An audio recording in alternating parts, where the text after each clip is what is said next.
오늘은 제가 집에서 사용하고 있는 드라이기가 고장나서 이것을 한번 고쳐 보려고 하고 있습니다. 일반적으로 이런 소형 전기 제품은 고장 원인이 주로 전선 단상이거나 또 아니면 휴즈가 나갔다든가 아주 특별한 경우에 콘덴서가 부풀어서 고장나는 경우들이 많습니다. 그래서 이 드라이기를 뜯어보고 고장난 부분이 어딘지를 점검하면서 한번 고쳐 보도록 하겠습니다. 자, 이 제품을 분해하기 전에 이 제품이 어떻게 결합되는지를 먼저 봐야 돼요. 그 결합된 부분을 본다는 것은 접합 부분이 있는데, 이렇게 보면은 제품이 상하가 분리된 선이 보일 겁니다. 이렇게 이런 선을 따라서 이 부분을 분해를 하면 되겠습니다. 자, 그러면 지금부터 분해를 한번 시작해 보겠습니다. 그리고 또 결합 부분은 이렇게 나사로 못이 박혀 있어요. 잘 보이실지 모르지만은 이렇게 결합 부분은 이렇게 나사못이 박혀 있는데, 이 나사못의 모양이 이렇게 지금 이거는 삼각형 구조로 되어 있네요. 삼각형 보이시나요?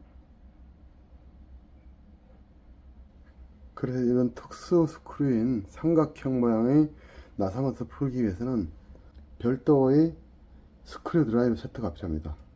그래서 저는 이 제품을 알리에서 몇 년 전에 구매를 했습니다. 이렇게 보시면은 모양이 여러 가지 있습니다. 115 아이템으로 구성된 삼각형, 십자 모양, 별 모양 여러 가지 형태의 드라이브 세트가 있습니다. 그리고 이 뒷면에는 이렇게 또 틈새를 벌려주는 치구가 있습니다.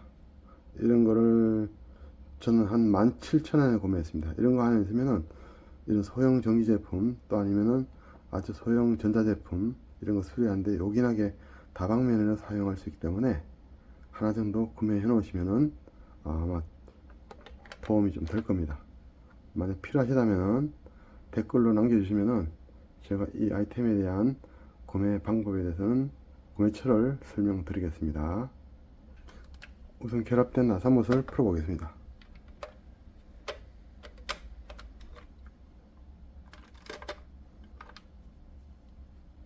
자, 나사못이 이 뒤에도 또 있죠.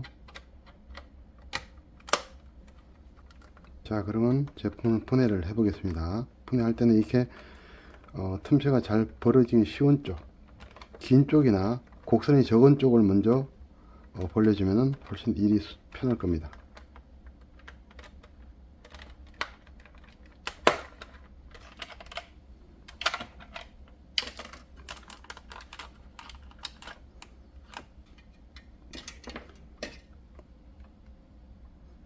자, 그러면 이렇게 분해됩니다. 이렇게 분해되면은 우선 휴즈가 있나 여부를 확인해야 되는데, 한번 뜯어볼까요?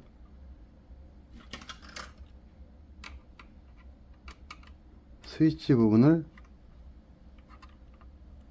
풀어보겠습니다.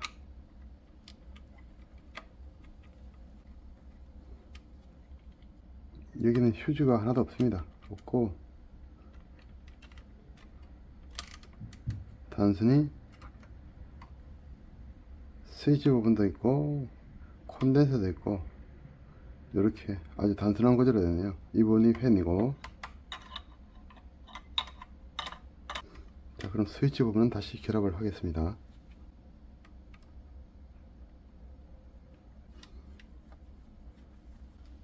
자, 그럼 전선 연결 부분을 확인을 해 보겠습니다. 이 전기 몰스 테스터기로 보시면은 단선 여부 체크하는 모드에 놓고 이렇게 두 선을 합선이 되면은 이렇게 불이 들어옵니다. 이렇게 불이 들어오죠. 이렇게 불이 들어오면은 손이 안 끊어진 상태예요. 끊어지면은 이렇게 다해도 불이 안 들어오겠죠. 물론 또 다른 방법으로는 이 모드를 바꿔서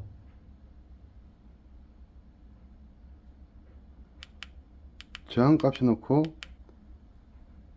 제로가 나오죠. 제로에 가깝게 나오면은 이거는 선이 붙었다는 겁니다.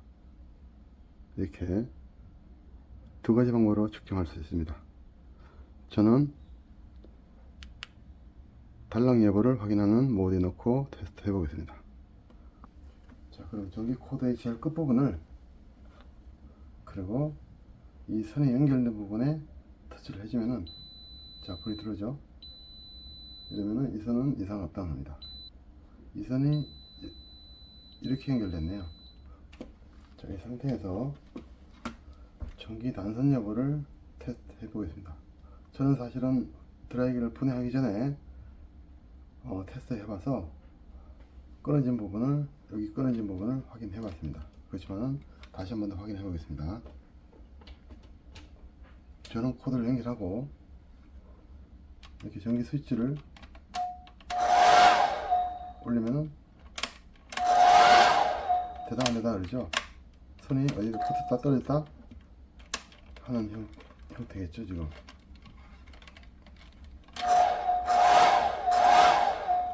그래서 이 어디 단락된 선을 다시 잘라내고 다시 납땜을 해주고 연결을 다시 하면 되겠습니다. 자, 안전하게 전기 코드를 뽑고 작업을 시작하겠습니다. 아주 이렇게 잘라내야겠죠.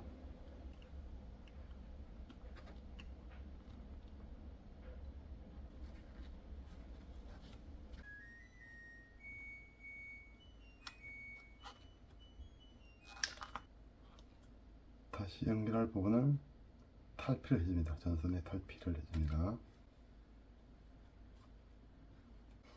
자, 그럼 납땜을 하기 위해서는 이걸 다시 풀어야 되겠네요.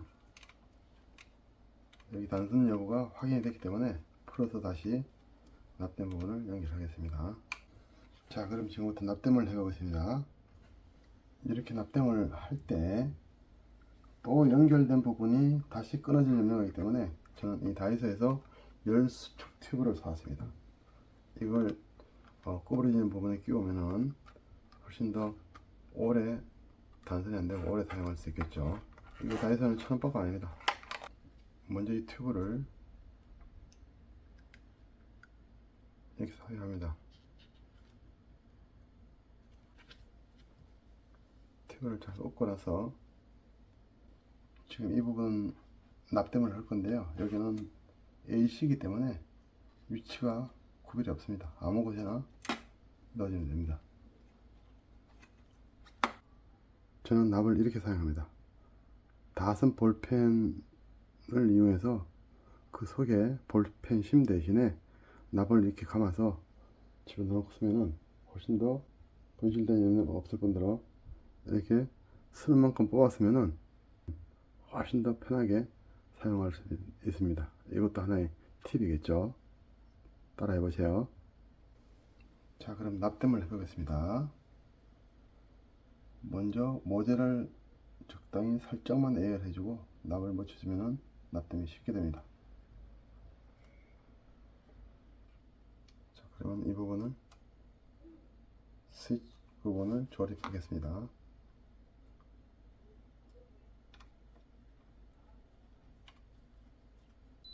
그리고 최종적으로 결합하기 전에 작동 여부를 한 번 더 확인하는 것이 좋을 것 같습니다. 그래서 작동 여부를 확인해 보겠습니다.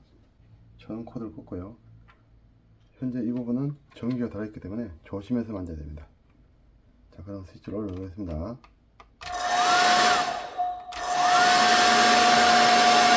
있고요.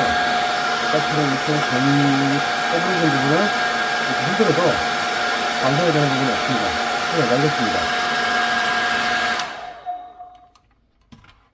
자, 지금 조립하기 전에 사전에 테스트 해보니까 작동이 잘 되고 있고요. 연결되고 이 부분을 흔들어 봐도 전혀 전기가 끊어지거나 이런 것이 없기 때문에 수리가 잘 된 상태입니다. 그러면 조립을 지금부터 하겠습니다. 이렇게 조립하실 때는 열수축 튜브가 지금 조금 적게 나오네. 더 위치를 바꿔야 되겠습니다. 많이 움직이는 부분, 그 부분에 수축 튜브가 위치하여야 잘 꺼내지지 않겠죠.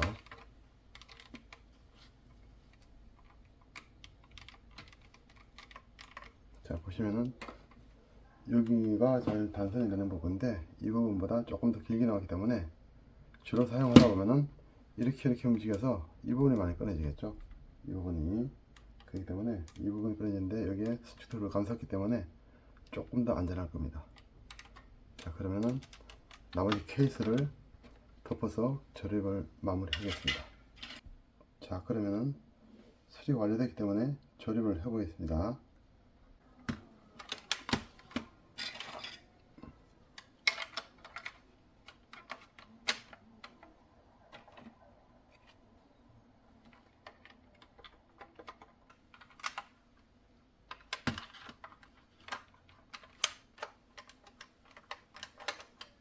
완전히 자리를 잡았을 때 스토퍼 부분을 이렇게 밀어서 결합시키면 조립 완료되겠습니다.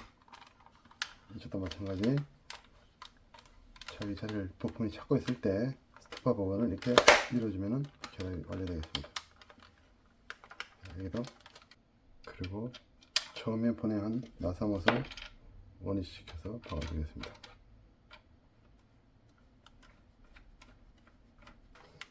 그리고 뒷뚜껑을 결합하겠습니다.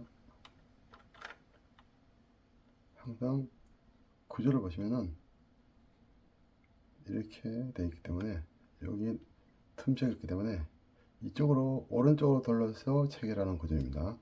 잘 보시고 체결하시기 바랍니다. 오른쪽으로 돌려서 체결 됐습니다. 바람 가이드를 꼽아줬습니다.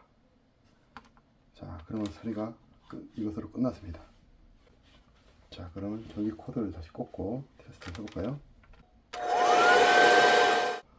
자, 이것으로서 헤어드라이어 수리를 마무리하겠습니다. 여러분 참 쉽죠? 여러분도 과감히 도전해보세요. 정말 쉽고 단순한 고장일 경우가 참 많습니다. 그렇기 때문에 겁내지 마시고 아주 차분히 안전을 유의해가면서 장갑을 꼭 끼시고 전기제품을 만질 때는 분리한 상태에서 작업을 하시면 안전합니다. 물론 수리하다가 다시 망가질 수도 있겠죠. 어차피 그럴 건데 망가지면 어떠세요? 그래서 과감히 도전해보는 것도 좋은 방법이고, 과감히 도전하면 좀 더 비싼 것도 자기 손으로 수리할 수 있는 그런 실력이 될 수도 있습니다. 그러니까 여러분 주저하지 마시고 저를 따라서 과감히 도전해보세요. 감사합니다. 여러분 안녕.